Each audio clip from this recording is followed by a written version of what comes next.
My parents offered to pay for my entire $40,000 wedding after giving my golden child older brother $500,000 as a wedding gift, so I accepted, thinking that they finally saw me as their child. But then I received an email requesting all the money back, so I paid them back, but not in the way they expected. At just 4 years old, I was able to recite a poem in Spanish to my parents, because I had an ulterior motive, to get the last cookie from the cookie jar. But they just nodded their heads, took the last cookie, and handed it to my 8-year-old brother, all because he had gone to the bathroom by himself for once. This pretty much set the tone for the rest of my relationship with my parents. Growing up, he got the latest gadgets, nicer clothes, and way more attention, whereas I made do with hand-me-downs and started working weekend jobs at 14 to buy things I wanted. But the real shock hit when Jake, now 34, got married 4 years ago. My parents handed him and his wife a staggering $500,000 as their wedding present, which funded their gorgeous home in an affluent neighborhood. Despite feeling a slight sting, I genuinely felt happy for him at the time, especially since my own life was progressing smoothly. I had tucked away decent savings and was dating Alex, aka the love of my life. And fast forward to last summer when Alex proposed. I was absolutely ecstatic. We budgeted around $40,000, which seemed reasonable for the classy yet understated wedding we envisioned. And then, once again, my parents shocked me. But this time, it was in a good way, because out of nowhere, they volunteered to cover the entire wedding cost. I felt touched beyond words. For once, it seemed like they were acknowledging me as equally important. At the time, I believed it wasn't worth overthinking. Our wedding day was the calm before the storm, so to speak. My parents delivered heartfelt speeches, danced with us, and appeared sincerely joyful. Then, 2 days after the wedding, I received an email from my father. I expected it to be something about our honeymoon, or even a simple thank you for the wedding invite. But instead, it was a meticulously itemized invoice, basically a receipt, detailing every little expense they'd covered for the wedding. The message was brief and cold. We expect prompt payment. I stared at my screen, completely stunned. The invoice totaled $39,782.45, accounting for everything down to the last appetizer and flower arrangement. My stomach twisted into knots. Alex discovered me frozen in place, angry tears streaming down my face, curled in a ball. Well, he was absolutely livid. Money wasn't the issue. We could afford it if necessary, but that wasn't the point. My parents approached me, presented it as a gift, and even appeared excited to participate in planning. The more I reflected, the angrier I became. It felt like all the emotional baggage from years of favoritism had all led up to this one cruel act. The next morning, after a sleepless night discussing everything with Alex, I made my decision. I wrote my parents a check for the full amount and enclosed a letter. I avoided confronting them directly, knowing I couldn't maintain emotional composure,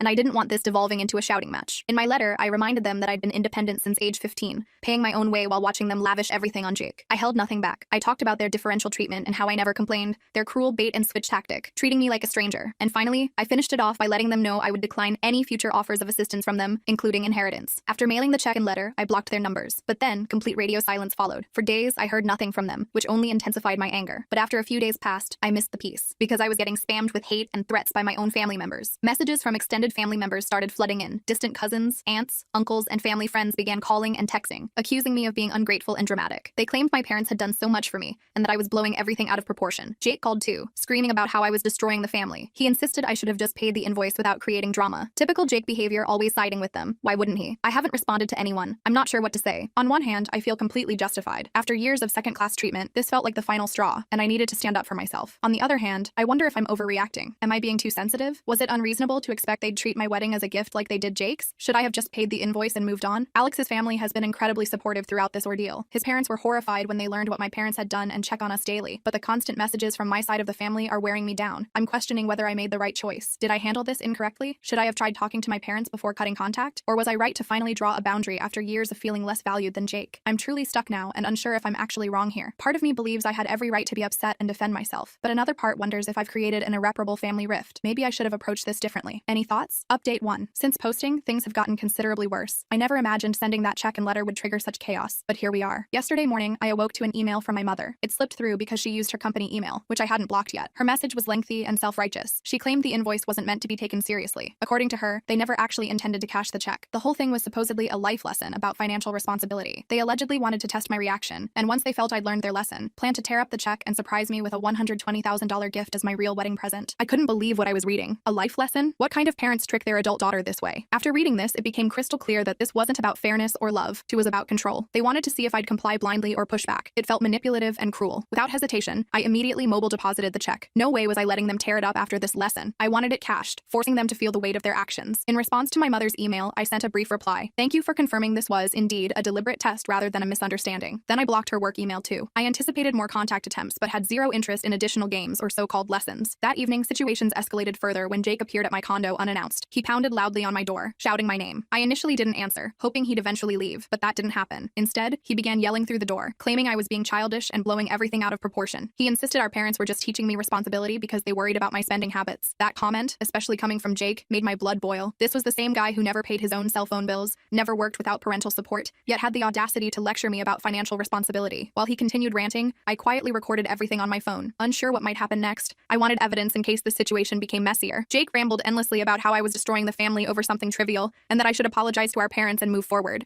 He claimed they never intended to hurt me and had always done their best for both of us. He kept insisting I was overreacting and the entire situation was my fault. I remained silent, refusing to open the door. I just sat there listening, silently fuming. Eventually, after what felt like forever, he left, but not before calling me selfish and accusing me of trying to sever family ties over money. After he departed, I sat quietly for a while, feeling overwhelmed by everything. Jake's outburst only confirmed what I'd always known. He would perpetually take their side, regardless of how unreasonable or hurtful their actions were. That night, more messages poured in from extended family. Apparently, Jake went straight to my parents after failing to speak with me, and now they were rallying everyone against me. My phone flooded with texts from aunts, uncles, and several family friends. Most messages followed an identical pattern, calling me ungrateful, accusing me of causing unnecessary drama, and urging me to apologize for how I'd treated them. One message particularly struck me from an aunt I hadn't heard from in years. She claimed I was fortunate to have parents who cared enough to teach such lessons, and that I should be grateful they spent anything on my wedding. She concluded by saying I was lucky to even have parents who wanted involvement in my life. I couldn't believe how quickly everyone turned against me. It seemed they'd all decided my parents were right simply because they possessed the money and power. Nobody seemed concerned about the emotional manipulation or years of favoritism leading to this point. They only saw me rejecting their supposed generosity, which was sufficient for everyone to side against me. By this point, Alex worried about how much this affected me. He kept asking if I wanted a break from social media and to turn off my phone temporarily for peace. He reassured me I wasn't wrong, reminding me of all the times my parents showed favoritism toward Jake and how they always used money to manipulate us both. The most frustrating aspect was my inability to get straightforward answers. My parents weren't reaching out to explain themselves further. They truly believed their narrative, portraying themselves as misunderstood parents just trying to help, while I was the ungrateful daughter who exaggerated everything. I began wondering if I should have handled things differently. Maybe instead of sending that letter and blocking them, I should have had a proper conversation. But then again, I knew how those conversations typically went. They'd twist everything until I ended up apologizing for feeling hurt initially. It was a cycle I'd been trapped in for years, and I lacked energy to repeat it. For now, I'm focusing on the life Alex and I are building together. We can't do much except hope things improve eventually. Update 2. Hey everyone, I want to begin by thanking you all for your responses. Reading your comments, advice, and personal stories has truly helped me process recent events. It's been an emotional roller coaster, and your support means more than you realize. While I've tried maintaining strength, things have taken another unexpected turn. A few days after Jake's visit, I received a call from my father's brother, my uncle. We hadn't spoken in years, and honestly, I expected him to echo everyone else's sentiment about reconciling with my parents. Instead, his revelations completely transformed my perspective. He began by mentioning he'd heard about our situation through family gossip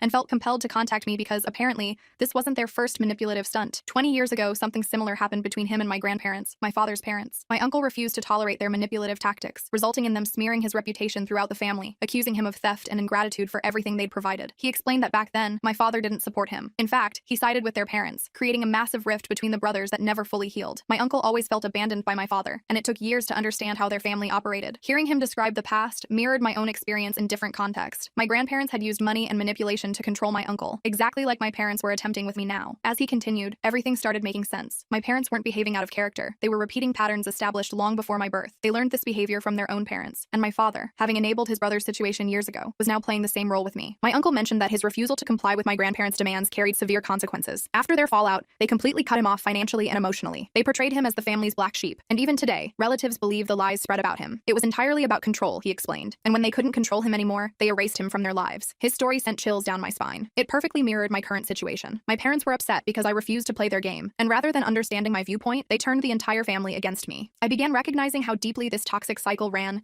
and how entrenched my parents were in believing they could control their children through manipulation. After our conversation, I couldn't stop contemplating everything he shared. It made me wonder if, deep down, my father's behavior stemmed from guilt. Perhaps he knew he'd abandoned his brother years ago and was now justifying his actions by doubling down on identical tactics. My parents ha. In subsequent days, family members continued messaging me. Clearly, Jake had been working overtime rallying people against me. One cousin I'd always been close with sent a lengthy text claiming I was selfish and disrespectful for not appreciating everything my parents had done. She said it wasn't too late to fix things, but I needed to humble myself and apologize before it was too late. Her message contained identical rhetoric everyone else used, which was exhausting to read. I realized I was raised in a family where love came with conditions. Everything involved strings, whether financial help, emotional support, or even celebrating life events like weddings. Now that I'd refused to follow their rules, I was being isolated, just like my uncle had been. Alex remained my foundation throughout this ordeal. After my uncle's call, we had a lengthy discussion about our future. He assured me that regardless of what happens, we'd overcome this together, and that I owed nothing to anyone, not my parents, not Jake, and certainly not extended family members who suddenly became amateur psychologists. His unwavering support has been beyond invaluable. Despite Alex's support, I still felt conflicted. My parents had significantly damaged me emotionally, and part of me still wondered if I was mistaken. Was there a way to repair things without compromising my boundaries? I spent hours debating internally, trying to determine if reconciliation was possible without sacrificing my mental health. Then something unexpected occurred. I received a voicemail from my father, his first direct contact since I'd sent the letter and check. His voice sounded different, not angry or demanding as expected, but tired. He mentioned not wanting to continue fighting and willingness to talk if I was was open to it. While he didn't apologize or acknowledge what happened, something had clearly shifted. Perhaps he was beginning to realize I wouldn't back down this time. I haven't responded yet. Part of me wants to call back and explore the possibility of an honest conversation about everything, but another part recognizes this could be another manipulation attempt to make me feel guilty. My uncle's words keep echoing. They'll never admit wrongdoing because they don't believe they're wrong. If I decide to speak with my father, I must prepare for the possibility that nothing changes. Currently, I'm still processing everything. Revelations from my uncle, family messages, my father's voicemail. It's overwhelming, and I'm uncertain about my next step. I want to believe my parents can change, finally seeing me as an equal rather than someone to control, but I also recognize that after years of such treatment, a single conversation won't repair the damage. For now, I'm taking each day as it comes. Alex and I are concentrating on our lives and future together, trying to build something healthy and free from toxic family patterns. Yet tension persists. Am I doing right by maintaining my position, or am I pushing away my only family? As much as I wish for clarity, I remain uncertain. Perhaps that's acceptable for now. I'll update as things develop, but currently, I'm navigating this situation as best I can. Update 3. Hi everyone. First, I want to express how thankful I am for all your responses. Your advice and support have been priceless while dealing with this family disaster. When I initially posted, I had no idea where things were heading or what I wanted, but after reading your comments and considerable reflection, I've reached important conclusions. Something that really resonated from your responses was how many pointed out that I've been forcing myself to repair relationships with my parents, trying to patch things up and pretend everything was normal. But truthfully, I've finally accepted that it's okay if things don't return to normal because, honestly, I'm not even sure what normal actually was. My relationship with my parents was always unhealthy, and I've spent years ignoring that fact. Now I realize it's acceptable to abandon the idea that things will ever meet my expectations. Many of you suggested I might have been too generous in my assumptions about my father's guilt. Looking back, I see I was clinging to hope that maybe his behavior stemmed from guilt and that he could change. You were right. It doesn't justify his actions or excuse years of manipulation, favoritism, and emotional control. No matter how guilty he might feel, it doesn't erase the harm inflicted or mean I should forgive him for it. Simultaneously, I recognized my need for closure, to end this chapter of my life, regardless of whether it involves reconciliation with my parents. So I decided to meet with my father, feeling it was necessary for my own closure, not theirs. Meeting him, I immediately noticed he wasn't the same intimidating figure from my childhood. He appeared worn down, almost defeated, and for the first time ever, genuinely apologetic. He didn't explicitly say, "I'm sorry," but he apologized for how the wedding situation unfolded and for how both my mother and Jake had treated me. He even mentioned speaking with relatives and asking them to stop harassing me, which provided slight relief. Then he did something unexpected. He attempted returning the money. He produced the same check I'd sent for wedding expenses and slid it across the table, asking me to take it back. He explained that he and my mother had discussed it and wanted to make amends. This time I was prepared. I clearly stated I wouldn't take back the money. I emphasized this wasn't merely about money, but about everything that had transpired over years, consistently being treated as second best and the emotional toll it had taken. I explained that reclaiming the money wouldn't fix that, and this wasn't simply a financial transaction anymore. I could see his frustration when I refused. It seemed he didn't know what else to offer. In his mind, returning the money constituted an apology, but it didn't address deeper issues that had festered for years. He couldn't comprehend that the damage wasn't something a check could undo. After my refusal, he sat quietly for several minutes before saying he didn't want to lose me. He acknowledged things had gone too far and didn't want our family torn apart. While he seemed sincere, I realized I wasn't seeking reconciliation as he envisioned it. I wasn't interested in reverting to our previous dynamic, pretending everything could magically improve. I needed space, a genuine break from the toxic relationship that had defined our interactions for so long. So I told him I needed time away from the family, and that while this meeting was important, it changed very little. I explained I wasn't ready to simply forgive and forget. I needed time to heal on my terms. Surprisingly, he didn't argue. He simply nodded and said he understood, without trying to convince me to return or accusing me of overreacting as he had previously. In some ways, that acknowledgement meant more than anything else he could have said. Leaving the meeting, I experienced mixed emotions. I wasn't angry, but neither was I relieved. I'd hoped for closure, but closure isn't as neat as we desire. There was no clear resolution, no dramatic reconciliation or emotional breakthrough. It was simply concluded. I'd expressed what I needed to, and now it was my responsibility to move forward. Since then, I've taken steps to protect my peace. I've blocked additional family members who continued harassing me, and Alex and I are focusing on building our life without constant family drama. Having breathing room has been refreshing, though part of me remains conflicted. I know I made the right decision standing up for myself, but that doesn't make it easy. Some days I wonder if I could have handled things differently